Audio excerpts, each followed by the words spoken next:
Hey guys, how's it going? It's your boy, Paul Bunyan, and this is another episode of Brenton's Fish. Jesus Christ. I was not looking at the camera. We'll do it live. We'll do it live!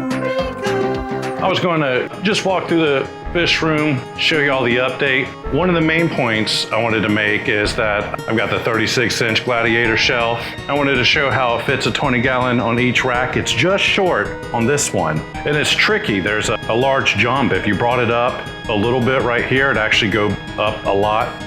You could probably still make it work. In the instructions, they recommend these top 3 shelves be on the lower half. These are 2 bars that actually clasp together very precariously. So what we see here, can y'all see me over here? Jump out, Paul Bunyan. I'm going sand only, and I need to break out the ladder and climb up it with a 50-pound bag of sand. I went pretty thick with the substrate accidentally. I will stand by that the thicker the substrate, no matter what it is, the easier my life gets. So maybe one day I'll just go all the way up to like 1 inch and it'll be a mud skippers or something. I'll never have to do maintenance on it. But anyways, like I'm looking at this one, and this is a good chunk, and I almost never have to mess with that tank. I have to mess with it in the sense of it gets overcrowded and I need to remove fish because they start huffing on each other's fry. The main point I wanted to make for this video is that I don't think I like dirt tanks for shrimp breeding. I've got these red Rileys up here, and their colony is so thick, they're everywhere. Within a couple of months, I can't even count. I went from like 10 to 120, and it's in a 5-gallon. It's little. So naturally, we need bacteria in this tank, and I have just the thing. This is the sponge filter from the aged water trash can. Get it under there. Oh yeah. Not sure if y'all can see that. Well, that's the good stuff. I saw someone on TikTok, they're like, would you buy this bag of rocks for $30 because it has beneficial bacteria in it? I'd be like, no, I would not. Aquastart is $7. You know, you might say, oh, Tetra. They've done something to step on my toes. Every single company, big or small, something to fall short. Of course, that's because they all try to do everything. You'll be like, oh, this is pretty good chemical, C-Chem, and then C-Chem's trying to sell you a filter. It's just the way of the beast. We've got it bacteriaed up, the filter's in, the air is on. Went ahead and squeezed the filter, and all the other tanks below it. I have not carried the 50-pound bag of sand up 6 feet in the air yet, but we'll get it there, 7 feet. Gotta get it right over that hill. We got a fluval heater, 200 watts. I plan on only keeping this tank 74 degrees for shrimp. I'm gonna really resist the urge to put Endlers in here. They spread out wherever. I can't wait to see them go getting off frame. I'm not reshooting it. Can't wait to see them sit here and like go up and down a long tank, but I'm staying focused. Shrimp.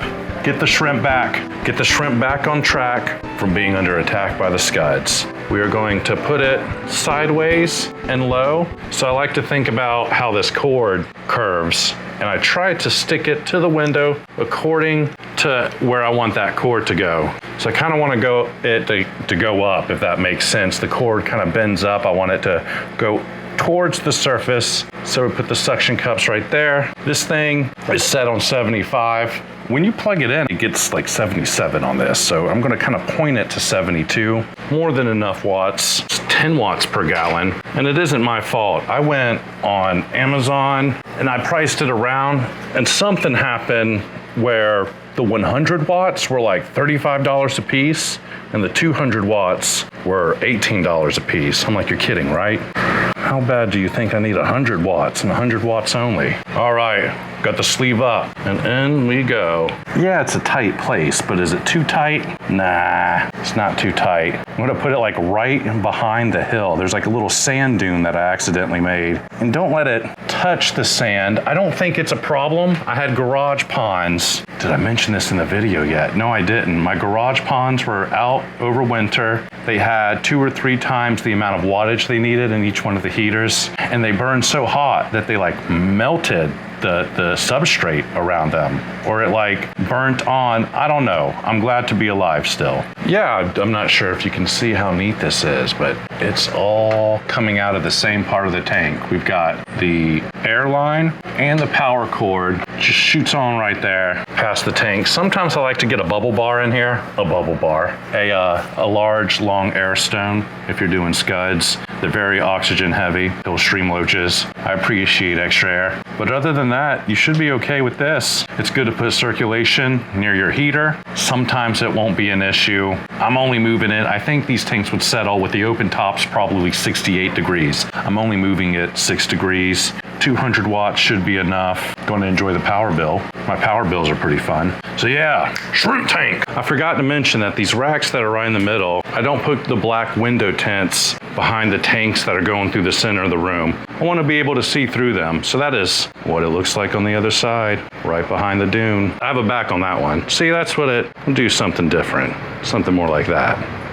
But if we come over here to these dirt tanks, get the trash can out of the way. Oh, that scared me. The fish are doing really well. I saw stringy poop with the platies, so they're gonna get popped with Metro. I saw it disappear. Can't even walk by this tank without giving them a little attention. These Endlers act nuts. Don't forget the school bus. Don't you love that though? I can just get my fingers right there. And then if I try to move them around, try to shimmy that in there, I'm gonna drop a little bit of the food. So that's what I've learned, is just to bring the fingers in there. Some for you, an extra for y'all. Y'all do pony tricks. The floaters are so thick, I've got to stir up the top, make sure the rice fish eat. Of course, there's no hope for these large floaters. I just got to stick my hand in, give it a swish. These are the ones from Petco. So then I have to wash my hand with soap so I don't spread whatever they got around. The stringy poop went away right after Metro, but I'm always suspicious. Those are fun little fry though. I think the fry are hilarious when they come out and they look just like miniature version of the adults. The fry from Guppies look a little bit like a tadpole. Doesn't even look related. The platies and the mollies are hilarious though. Small little versions. It's like one of those little Russian dolls or something where the big one makes the little tiny one. I don't know. Some of these guys came in and the colony was so dense, splitting them up helped kind of alleviate some of the ailments I saw. I haven't seen sick fish in here since. There was 2 or 3 that started to go that I grabbed and put in a glass bottom tank, and it just sitting in copper and salt seems to zap them right back to life. They look terrible in here, but this is the black Endler tank. They all came from all different tanks. I cut each population in half, put them all in here. They're pretty thick, ferocious. Oh my gosh, did you see that jump out? Why do I have it down so low? Well, not only am I depressed, the gaps on the tops of these, I'm just kidding, not depression. These suckers jump out of the water. And the lower the water, the higher chance I don't have to play find a fish. Is my head getting cut off? If I get way back here, there we go. Is it crooked now? I came in here and there was like 2 female Endlers in here. I could only assume they came from this one. These guys go wild. They like push themselves out of the water. Those were the only medicinal things going on. 10 whites went in here. None of them liked it. They were probably the most fragile ones. I need to take another swack at that. I've got 2 cherry left in here. They haven't been breeding. We've got a bunch of yellows I put in here. And I will say in the dirt tanks, these are dirt tanks that are loaded with fertilizer and like 16 products in there. These are set up to where you never have to fertilize. And while the fish like it, I haven't seen the yellows breeding as much. I saw them drop a few spawns and then they kind of pulled back. And then the greens have been probably the most telling, and they changed all different shades of colors. I got 10 pretty good green jade shrimp in there.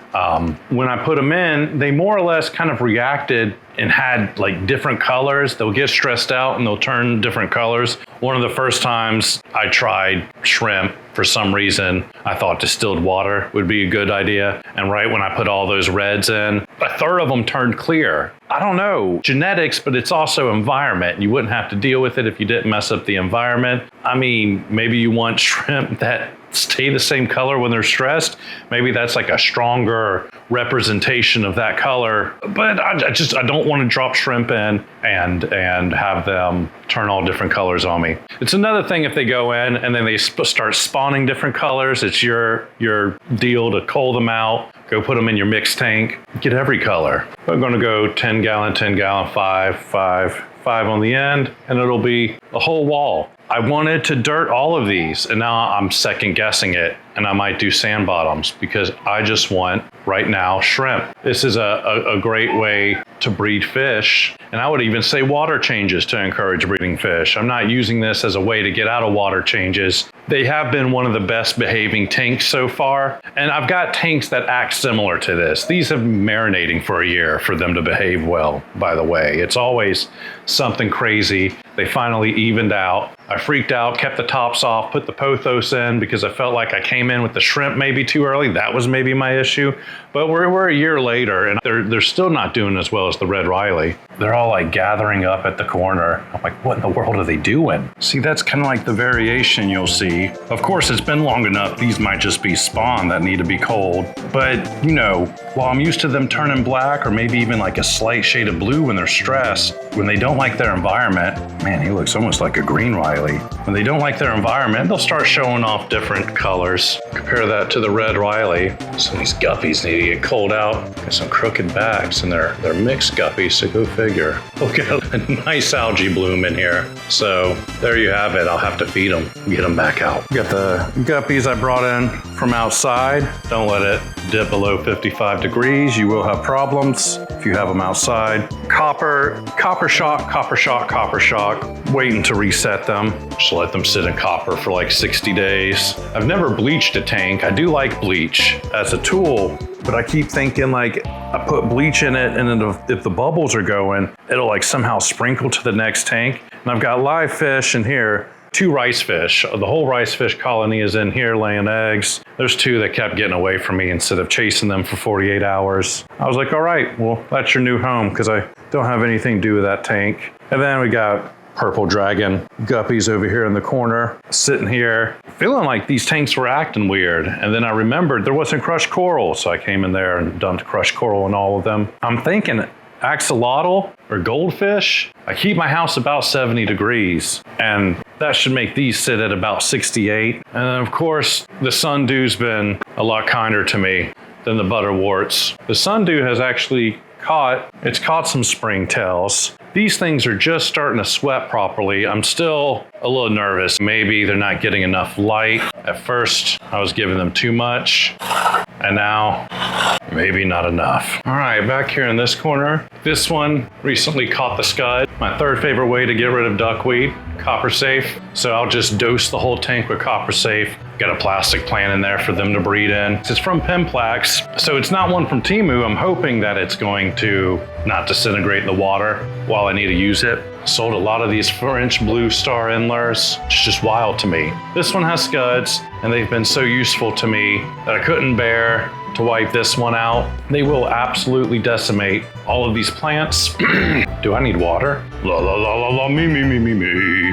Gotta be careful drinking water in the fish room. You grab the wrong cup, you're done for. What can I say about this one? Looks like the ram's horn snails are coming through and I guess I just like lost interest and stopped overfeeding this tank as much. And the Malaysian snail population flatline, and then somehow ram's horn got in there. I will get 10 plants and maybe 4 of those plants or 5 of those plants will like me. So when I buy it, I know the name of the plant. And then I don't look up the name until I've got a surplus. I need to look this up. This is the one, super common. It's off the tip of my tongue. Stegopelagomaeus. What are they doing over there? What are y'all eating? Hey, oh, I put pellets in there. Oh, God. Okay, I forgot I fed it. Heater went out this way and I am still junking it. This is like a high wattage. I mean, it's only 100 watts in a 10 gallon. So coolies and scuds. And you can tell the scuds are in here because they nibbled on all those roots. I've just been harvesting them. I'll pick some of these extra shrimp out. These are coals from the Red Rileys.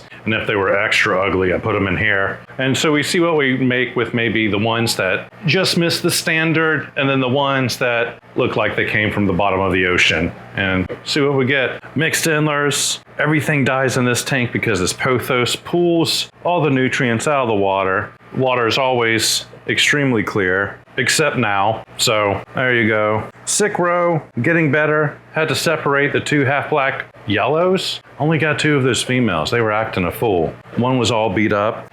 Can you see down here? Oh, you can't. The Swordtails and the black mollies and the plants that made it. So, in true fashion, I think 5 out of 10 like me. We have all female Swordtails. Oh God, I'm gonna bust through these pants. Oh yeah.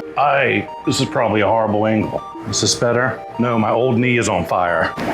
This is really good. This fish is break out the old man chair. I'm already invested in the hobby I'm gonna have until I'm an old man. Might as well embrace the techniques now. I think I'm gonna die from the Slav squat. Black mollies are spawning. The koi swordtails are probably having babies with that one male guppy in there. And out of 8, I've got 1 male. So we've got our, much like the cherry barb, it's gonna be a happy boy. For the next generation, they're all gonna be related. So that's good. But yeah, a lot of these plants, I was joking about the 5 out of 10. I can see 2 that have like died back, 3, and they're just little nubs and they might come back. This is inert substrate. I put the, is it C-Chem? Fertilizer tablets. I covered the entire bottom with them. There's like 16 in there. There's 2 different lights going on in my fish room right now. There's the big grow lights, and then we have basically the Aqueon cheap Amazon fish lights. So these are growing off of the cheap fish lights, which I'm probably getting overcharged for because they're fish lights, but one of the cheapest options on Amazon, or it used to be. I put my Amano shrimp in here to work on that big ball of algae, and it's been working so far. These Amano shrimp are like 4 years old by now though, so I've just really got my run out of them. If you want to breed them, you got to get a good culture of phytoplankton going. I mean, bringing up the salinity on the tank isn't too hard. It's the feeding pace of the larvae that you need to hit. If it was easier, I'd have babies everywhere, but I never really took the time to slow down. And these are pretty cheap, big old gray shrimp. Yeah, the replacement heater tank, giant coolies are in there, and I'm trying to get them out, and I'm gonna put them with my regular coolie loaches because they need more places to hide. And the scuds ate everywhere to hide. That's who I'm gonna blame it on. Blame everything on the scuds. All right, another rack. This is one of the breeding plants, and I just hung it here. And sometimes the fish room is in such disarray. I'm like, hey, the Rainforest Cafe style is not so bad. We've got the Tigre Endlers. I sold them all back, all the way down to the fry. And I like doing that too. Look mischievous when I'm telling y'all about that. Should I go over here? A tank, and it'll have like 60 adults, and it's just covered in fry. And one thing I like to do to kind of avoid inbreeding is similar to taking all the adults out. You could just take all the adults out, and what you're at least doing is avoiding offspring reproducing with parents. That's really what you don't want. You order 6 fish, they're all from the same tank, so they're probably related already, and then they have spawn. So it's all like first backwards, second cousins. I bought 2 sets from 2 different breeders, and I interchanged the males and the females. So one colony made it stronger than the other. These aren't all necessarily siblings right from the get-go, or at least half siblings at worst. Leave the tank full of fry, and this is all the fry. They're grown-ups now. You see the nibbling on the roots. The roots look really cool. They always do until the scuds nibble them. There's one part where I was able to starve them all. I was becoming the scud whisperer, and they all piled up in the corner. That was like how they decided to starve. It was very crazy. I thought they would at least like munch on each other. No, they all flatline at the same time. They get a lot slower and immobile. Now I'm older, wiser. I can find a use for them, something that isn't guppy food, because guppies don't eat them too well. Something I wanted to reiterate is that I hate scooping duckweed. I can't stand when I see videos where they're like, do this one thing to get rid of duckweed and your life will be changed. And then they're like, use net, dummy. Let me do it. I do have some net tips. The thing that aggravates me is all the fish go up and they act like goobers. But if you're coming through here, and this is the most annoying part, is when you have like 50 to 100 pieces left. Anything under 100. First off, I recommend splitting this into days. Get some scoops out, you dump it, give yourself a day and come back. Let your nets dry out. When they dry, they get stickier.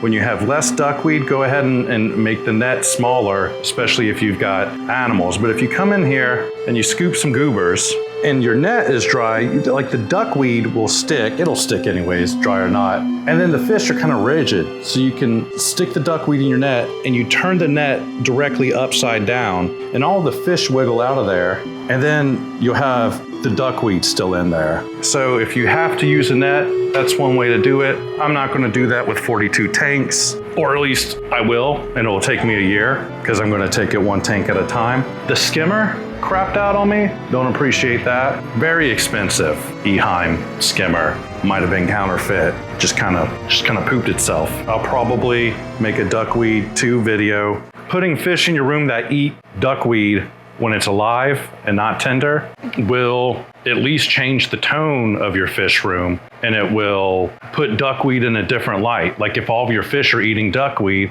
you're going to start treating it like food. It'll be more valuable, and then it'll disappear faster than you know. And these cherry barbs they've been eating this duckweed, and they just keep continuously ripping the roots off until the duckweed dies. And once it starts dying, it gets soft enough that they munch it down. And they only want so much salad per day. They're begging me for food right now. But the duckweed is entirely different in here. I put foxtail in here and guppy grass, and they ate that too. With the scuds and the plant-eating fish, you have to kind of get the slow-growing, broadleaf, thick-leaf plants. The Anubias, the gold coin is in there. Not the crypts, not the cryptos. Point at you with the net. Not the crypts. Man, the snails will make lunch of those leaves. Those are tender leaves. This one's weird. This was this duckweed is going out just through aeration. I've got the air stone going, and certainly not a perfect science. And then another thing, other than using a net, that you could that I'll mention is these are grow lights, okay, and they're on for 10 hours. That is enough for duckweed to stop appreciating it and other floaters to start appreciating it. So we could see how water lettuce treats duckweed. We can see how the purple root floaters treat duckweed. There's a bigger one with the water lettuce was winning. The scuds are going to come in. They're not going to eat the duckweed. They're going to eat the water lettuce. And the water lettuce might lose in this one. So you can sick floaters on floaters. Really, I'm getting to the point where I'll probably just end up using the fish that eat duckweed, and they'll just go from tank to tank. I'll also pair that up with netting out duckweed, doing both. I can only net out so much duckweed before I'll lose my mind. So, multiple techniques. This Endler colony just goes absolutely nuts. They're like a little fish tornado. And you know, the more crazy they act for food, the better they stay in my good graces. If anything, just to look for abnormalities. You always get like a really large male, a pattern that doesn't quite match up the standard. It seems to be maybe like 1 out of 50 right now, but it's not perfectly straight. Got some shrimp throwbacks in here. The scuds didn't eat the Brazilian pennywort, but I finally got the scuds out of this one. And yeah, the Swordtail, big old ball of moss. There's mixed shrimp in there. They've gotten big enough to hunt those mixed shrimp, so the mixed shrimp are hiding in the moss. Yeah, super proud to see that tail come out. And he was the biggest bully in there. And I was like, what is that dude's problem? Oh, it's a dude. So there he goes, patrolling. I got these guys. I assume nothing was wrong with them. Of course, I've said this in other videos, drop these particular ones in Copper Safe, Prazapro. I put sick platies on top of them. 2 weeks later, I noticed that they got sick. And I'm like, oh, that's a good cautionary tale of live bears for you. So separated them out, changed out the tanks, and these guys were able to bounce back. They've been alone for like 3 months, but I do want to merge them with the other group. And then I'm probably going to separate the black mollies and the swordtails just all together and hopefully create environments where fry will survive from both of those. But I might keep the female kois in here and try to get other males and kind of cross the gene pool. Also, when I sell fish and I have different colonies, I try to set people up the best way possible. You're getting 3 males from one tank that haven't been in contact with females from another tank. And even if I just switched out the whole population, I'll remember, oh, I switched this out a month ago. So if I grab 3 males and 3 females, they're not siblings. We'll get my hunch core over the campfire. Welcome. Okay, moving on. All right here at the front door. See my discard? Oh, it's wet discard water. That's gonna be a hand washing with soap. Won't believe the things that have come through here. So these are all drying out. I've got the cherry barb egg laying tank ready. It's got a thin dust on it from crushed coral. I got everything set up and realized the plant I put in there came from a tank with planaria. I was cruising the net and I saw that someone had one of these planaria traps filled to the brim with planaria. It was disgusting. And dug through the comments and they said that they actually put bloodworms in there. Focus, focus, focus. There you have it. I've got this little light hanging over. I was trying to save some of this azalea moss or fairy moss. Looks like some of the floaters are doing all right. It's kind of a low light preference situation. How to dose it with planaria. That was pretty gross. Big old ball of algae. Not a bad way to live. We've got a sick tank. They're all better. We got to separate this little fighter out. We got a sick tank. They're not better. Sick tank. They're not better. Very dense blue star colony. Probably needs to switch out members with the sister colony. All the males and the females. That's coming up soon. These bloodlines haven't met in 2 years. Copper shock tank. We've got a few endlers in there. Turning this into a scud tank. Realized the scuds were in here when I had cherry shrimp started disappearing. If you don't keep that feeding up, those guys are gonna go to war and the scuds will always win. Scud master. Stack endlers over here in the dark with the coolie loaches. They're just chilling. I've got a pretty good thick piece of plant going. The Java fern, it's making a bunch of little spawnlings. Coolie loaches are able to hide pretty well in here. Should probably stack a few more things in here. But yeah, the fry just are not coming along as fast with this strain, which is interesting. Probably separate this out to different tanks. Haven't seen anyone sick in here. It's been a pretty straight arrow as far as medicinal medicine issues. We got some female key lime endlers in here. Pretty valuable. The other tank is just loaded with males and they're being aggressive. And I turn it down to 74 degrees and they're still being aggressive. And they're endlers, so they usually take it a little easier than guppies. The females are outnumbered 4 to 1. But yeah, I've got like 5 females in here. They're not quite big enough. I need to pull the boy key limes out of there, give them their own mojo dojo until we drop a few spawns. If I don't see spawns, I think I need to start just blaming the male guppies and the male endlers because they just roll a little bit better. All female. Medicine rack, that should be a different video. So the easiest solution, it's not sick, his colors are weird. It looks like he's gonna be a yellow tiger, but maybe not. Pull that one out. Pull him out. There's another male that is not the correct markings in there. Just like a silver, I could tell by the way they swim, but it's always that fin that I'll also spot. If there's ever a tank that I want to kind of duplicate the formula for, it's this one. I would really, after spending a year with dirt tanks, heavily fertilized tanks, and less fertilized dirt tanks for that matter, I would never want to gatekeep which tank you should keep, gatekeep which tank you choose. I would recommend you do all of them if you have all the tanks, but I really like this one for my purposes. It's not the one that's made the most money. This tank has made the most money. This dreadful looking, it looks like a black hole. It looks like a depleted planet. And there's a reason for that. It gets the job done. But visually and for videos and for me just walking by, I want to do something a little different with each tank. And you know, there's like 4 elements, you get the little pots, 4 different plants, a certain type of floater. It puts like shade, which is like the main feature of this tank, across the whole thing, you know, 1 piece of wood, some rocks. And if you look at every one of my tanks, some of them are just missing 2 or 3 of these features. Some of them are missing the 4 out of the 5 features. Just a handful of these things kind of just completely changes the game for me. But I really appreciate the gravel too. I know it's easy to get bored with.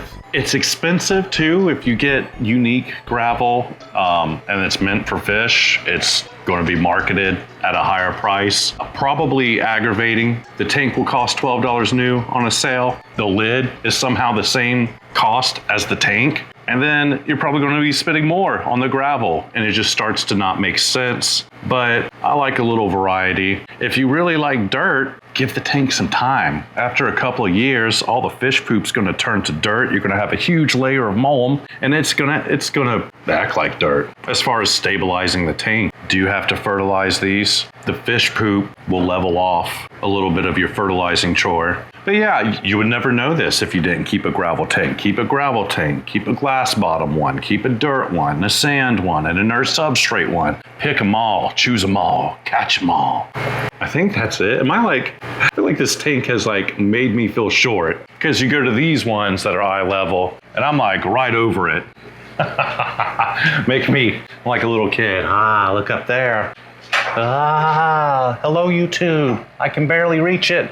Okay. I use these water containers, these plastic storage bins, to change water, because you can see whatever you sucked up, and I'm always sucking up baby shrimplets. I'm in a pretty tight space. It's kind of like working on the submarine, but this is the line from the dehumidifier. I just put it in a cargo container, use a clip to keep it there. If it's dripping water, I just keep doing what I'm doing, pretend it's not, because I always caught myself like waiting for the water to stop dripping. It was almost like you didn't want to hear a cuckoo clock, but every time you went in the room, the cuckoo clock went off. It was like by avoiding it. Anyways, those are my universe theories. If you're really full, you can get the lid and put it on top. This is basically like my fish room taking a poop.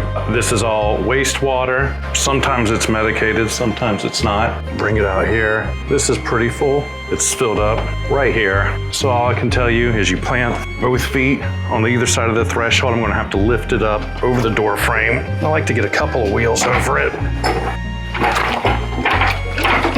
with minimal spill. That's only because it's not slap full. If it was slap full, I always get like a cup on my foot, even if I use the lid. How I get this thing out into the yard is I'm just gonna roll the trash can right over that concrete, and that tips it over. Another use for the lid, I stopped gouging the dirt in my yard, and I stopped dropping this trash can directly on the yard. I could tell that it was starting to get warped. It's pretty funny watching it go, but now I hold the handle and I just help it down. I don't let it slam down. Saves a little erosion. You see, this water isn't always pleasant. When I think about all the things that came out of my fish room, definitely want to let it dry. Put it on the side of your house, your neighbors will love you. And that is how I let the water go. Just let it go right on my life into the circulation, precipitation circulation. It's already well water, I don't know. But yeah, it keeps the grass nice and green. I'll be honest, I think it actually makes weeds grow. They somehow get a stronghold in the middle of the winter. There's a good demonstration.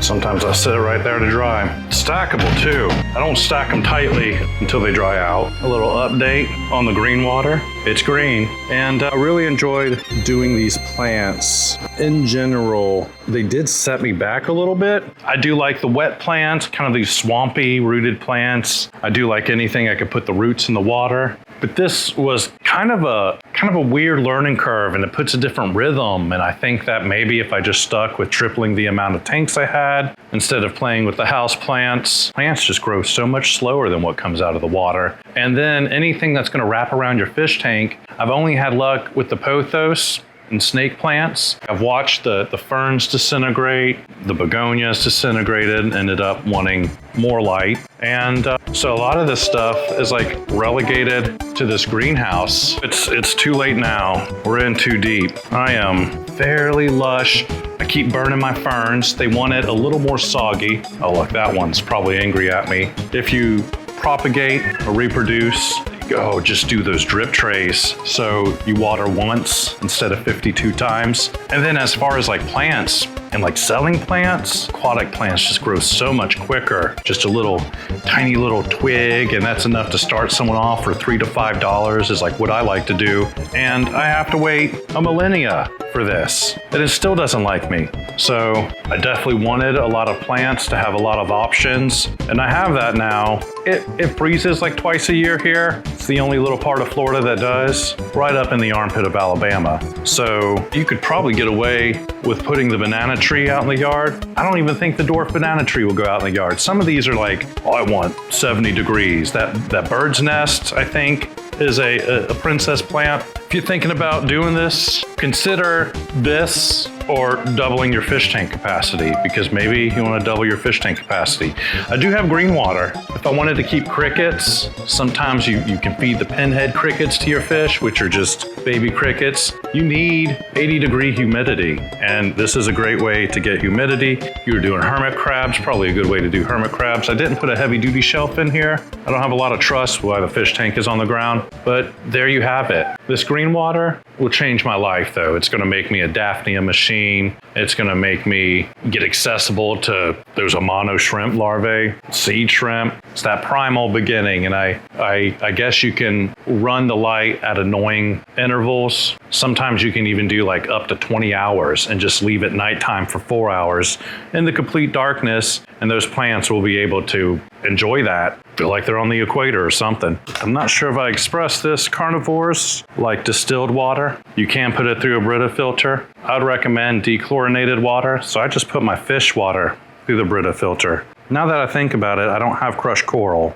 in my aged water reservoir, so that kind of leaves it open. It's only like 150 ppm. You only really need to get this down under 100 ppm for carnivores.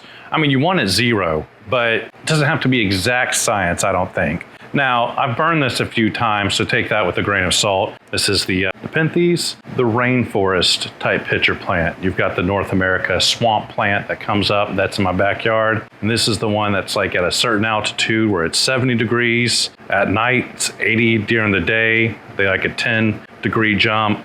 And you got to keep these inside most places. Am I doing good? Maybe not. Doesn't have pictures. I say if you want to get started with some aquatic plants, pothos is a no-brainer. This one might be poisonous to cats. The spotted plant, the polka dot plant is the common name. So those roots can just sit right in your fish tank. The spider plant can sit in your fish tank. And I like the plants coming out of the water. Emerged, I hate that word, I always get confused. I'm like, submerged, emerged, what the hell are you telling me? Are we a submarine? When plants are breathing the same air as you and me, they are pumping those fertilizers through the roots. They're filtering everything at 3 or 4 times the capacity. That's not scientific, I made that up. And I just find less water changes, or at least the nitrates are on top. You have to change the water without even a nitrate telling you it's past 50 ppm on the test strip, because you're just like avoiding old tank syndrome. The minerals are building up that might not be getting used in your tap water. So you just change it out anyways, just to get a fresher look on the tank, but those roots will they'll do you good. Water changes. Why else do I do water changes? Fish put a hormone in the water when they breed and they get real thick. They control the spawn levels with the hormones in the water. Now, in a lovely little world, people go, well, that's just nature. Don't you love that? No, I got bills. Give me the spawn. Got bills to pay. You're gonna learn about my situation first before you tell me about, all right. That's enough fun. Where do I go? Where do I stand? Ugh, I look like John Goodman from Roseanne. This has been another episode of Brenton's Fish. I'm John Goodman. Until next time, fish keepers. Until next time. I don't really have to say my name. It's in the YouTube channel, y'all know.